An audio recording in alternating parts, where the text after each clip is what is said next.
Okay, we are now live. I'm just going to give it a few minutes for people to trickle in here and then we can get started. But for everyone that's here, hello everyone and welcome to the Barksdale Resources live event. We're joined today with Rick Trotman, President and CEO, to answer questions in regards to the Sunnyside project. If you have any questions, feel free to send them through the chat and we ensure management addresses them on an individual basis after the event. But management has already received many questions prior, so hopefully Rick can provide all the answers you're looking for here today. With that being said, Rick, thanks for joining us. It's always a pleasure chatting with you. Why don't you just give us a quick elevator pitch of the Sunnyside project for the new listeners in the audience, and we can take it from there. Sure. Well, thanks for having me, Kyle. Like I imagine everybody that's on this call has at least a high-level understanding of what Sunnyside is and what it means to our company. It's a fantastic opportunity in the mineral exploration space to find something that, from an endowment standpoint, could be quite significant. So we're looking in the Patagonia Mountains of southern Arizona. This is a well-established mining district. It's been, little mines and bigger mines operated there for over 100 years. It's extremely well endowed in mineral, and that's what brought people into the district originally. Our project is a carbonate replacement style system sitting right next to a big copper porphyry. So we're effectively looking for copper skarns and associated lead zinc silver mantos that kind of stem off from that main porphyry system. We have been working in the area since late 2017 and have been permitting there since probably early 2019. So we are four plus years into working on the project, working in the permitting regime there. And in the past week or two, we've gotten all of the permits that we need, aside from our plan of operations being approved, to go forward and drill this thing. Perfect. That's your high-level pitch. Appreciate the high-level pitch. And like you say, a lot of people, if not everyone joining, wants to know the exact same thing here. They want to know more about the actions being filed against the United States Forest Service. So can you shed some light on this matter? Does this mean Barksdale is being sued? No, not at all. So what's happened here is the Forest Service has issued us a couple of things. They've approved our environmental assessment.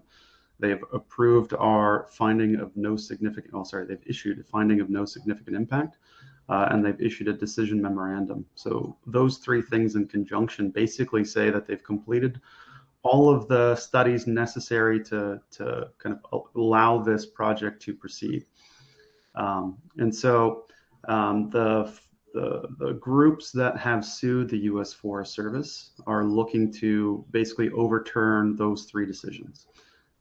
They make a couple of claims that the Forest Service, basically has messed up the analysis on a couple of different fronts. This lawsuit is aimed at the Forest Service, not at Barksdale, but that does not mean that Barksdale won't fight on the Forest Service's behalf.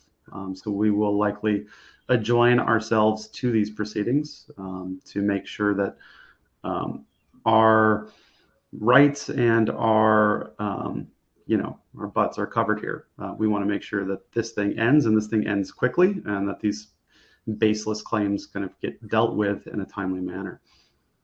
Thank you. So is this a common occurrence that happens in the United States? And can you discuss further what they're actually challenging on the, finding of no significant impact?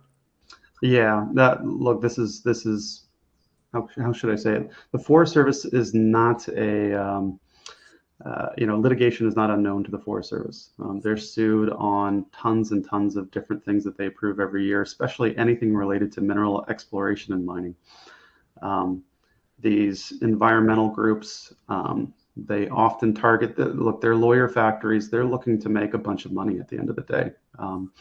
And so they love litigation because it ties up lawyers for, a year plus on big mining operations, for permits for development, ties them up for several years.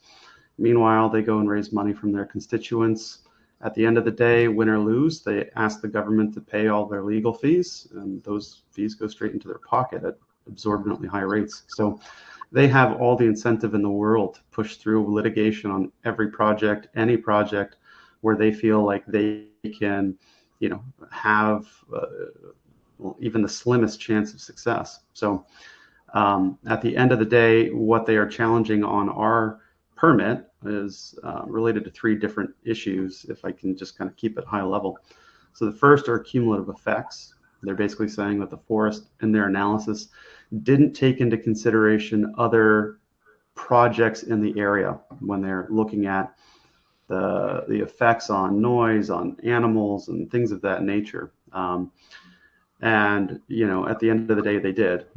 We looked at all the cumulative effects that could happen. Now, there are projects that are in the area that were filed for permits after our project, and others that are on private ground that we have no access to data from. So at the end of the day, we feel very confident there. The other area that they're challenging is related to some of the fauna in the area, specifically Mexican spotted owls. So they're saying that the Forest Service basically didn't do the right type of science, and that the noise that the drilling would create would have detrimental effect to these birds. At the end of the day, we did noise attenuation surveys. We know where these nests are. They've been in the same spots for decades. The Mexican spotted owl population is actually going up in this area, even though the amount of exploration and development activity is also going up over that same period. We've got years of studies. The neighbors have, plus a decade of study on these birds. Basically, at the end of the day, the environmental groups are trying to make an argument that their science is better than our science, and I don't buy it. The third thing is on the water quality. They're saying that the Forest Service didn't adequately address kind of pre-drilling sampling of the aquifers, which at the end of the day, there are no water wells into the aquifer in our project area. So I don't know what they're arguing against here. We can't sample unless they give us permission to drill and test the actual water and do all those studies. So they're putting the cart before the horse when it comes to that one. Additionally, we're using effectively drinking water from the city of Nogales in our drilling plan, specifically to bypass the issues or potential issues around using local waters and putting those into whatever aquifers may exist on our project site. So again, I don't see how their science makes any sense. To give you, a bit of background, even in their comments in our comment period, they griped that we weren't doing water sampling in our diamond program, which makes no sense and shows that they don't understand the process, because the entire reason for using bentonite and things like that in the actual drill hole is to keep fluid out of the hole so that you can keep it stabilized. So look, these guys are throwing things at the wall to see what sticks. At the end of the day, I'm very confident that the Forest Service will prevail, and we're going to put our shoulder into supporting them at the end of the day. Great, thank you. I appreciate the in-depth review of all those points being addressed. What does this mean in regards to Barksdale and the drilling and the plan of operations, though? Does this mean it's halted? Nope, not at all. Nothing changes. So the Forest Service needs to finish the plan of operations, and they're working on that right now. There are certain things that needed to be updated, and they have to go through with a fine-tooth comb to make sure that everything in that plan adheres to what is laid out in the EA, et cetera, et cetera. So that's going to take a couple of weeks, at which point we expect to get a notice to proceed, and then we'll start drilling. That's the plan. Unless a court tells us that we cannot proceed, our plan is to finish this out and get drilling. Now, this lawsuit will still be out there. It'll be in the background, even if we're drilling. But, it'll take some time for it all to just get sorted out, which, look, again, as I reiterated earlier, that's what these guys want, right? They want lawyer fees at the end of the day. Okay, so you can expect drilling within a couple of weeks. It really depends on that one letter stating otherwise. Yeah, look, these guys are going to try to get in front of a judge to get some sort of an injunction to prevent us from working. And at that point, the burden is on them. They have to be able to prove that their case has a significant chance of success, and they have to prove that what they are stating, from a factual basis, has merit. And that's a tough one. that's a hard one for, unless they get some sympathetic judge that, is basically in bed with them. I don't see how this gets an injunction, quite honestly. So look, unless a court tells us that we can't proceed, we're going forward. Okay, so let's play devil's advocate for just 1 second here. What if the Sure. court does approve their challenge? What happens that all drilling stop? And Yeah. Look, if a court says basically you can't go onto the site, there's a restraining order issued. We can't do anything until the lawsuit is finished off. So that's the downside here. So there is risk. I'll certainly admit that. But look, we will have an opportunity to defend our case. The Forest Service will defend its case during any of those types of kind of requests for an injunction. So we're going to be armed to the teeth. We will fight, and we're not going to make it easy for them. And I don't think that they have a very high likelihood of success there. okay, thank you for that. And South 32, they were actually named in this as well, if I'm not mistaken, with their Flux cannon permit. Will you two be joining forces to resolve this matter at all? Or? Yeah, look, I haven't talked to Pat about this yet. He's the fellow that runs the local subsidiary down there. He's kind of the head honcho. I'll probably talk to him next week on this, but I would be very surprised if they didn't do what we're going to do, which is hire counsel and adjoin themselves to this proceeding. They have a project that's located just near ours on the same access road. They call it the Flux Canyon project. It's right off the old Flux mine. But again, it looks similar to ours. It's a previously mined area, previously explored area, working off of a major road system in an area that's been drilled before. So look, if they didn't fight for that, I'd be extremely surprised. Now, will we team up? I don't think that's how it works in the legal system. I think they'll have their representation, we'll have our representation, and we will fight to make sure that we prevail. Gotcha. So is there a significant impact to Treasury on this whole matter? No, I mean, lawyers will cost money, but at this point, we haven't spent any money. We're looking to kind of bring the lawyers on board. That'll cost, I would imagine this whole thing, soup to nuts, will cost a couple $100,000. But the good thing is that we have money in the Treasury. We have the ability to fight this thing. And more importantly than that, we have a lot of friends out there in the industry. We're going to be leaning on all of the major mining associations, the exploration associations, the labor unions, everyone that we can think of that has an interest here. We're going to lean on to help support us and help push back against this basically tyranny that these environmental groups try to invoke. Now, broadly speaking, the mining industry and the market has been struggling, but Broa seemed to be holding up well. Based on this news, there's a little bit of a retracement there. But can you talk about the conversations with current investors regarding this matter? What's the overall sentiment like with your shareholder roster? Well, yeah, before 2 days ago, everyone was quite excited that we were about to get turning on the drills, right? We've done 4.5 years of very delicate, very deliberate activity pushing this thing forward.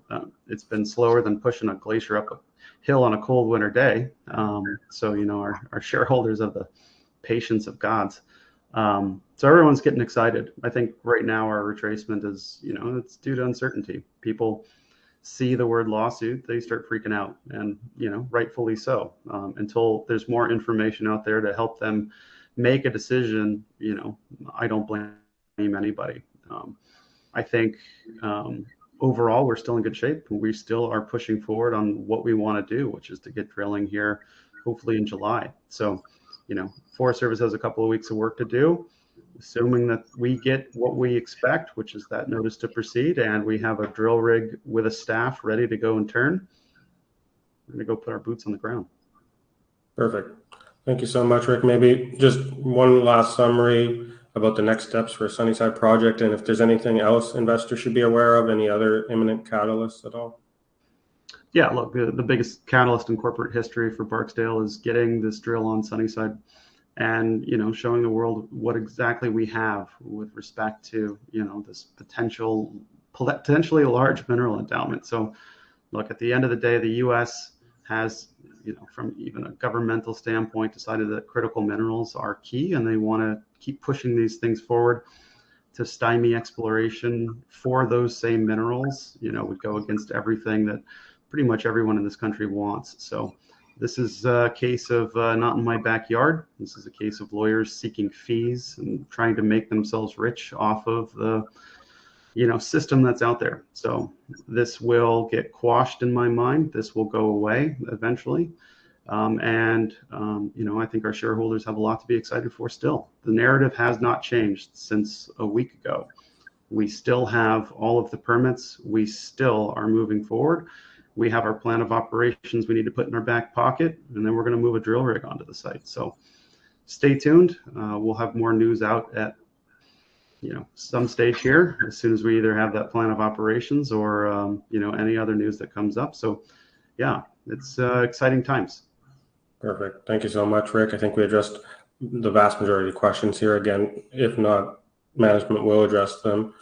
And this recording will be available, so stay tuned for that if you trickled in a little later on into the conversation. But thank you so much, Rick, for your time. I appreciate it. Thanks for having me, Kyle.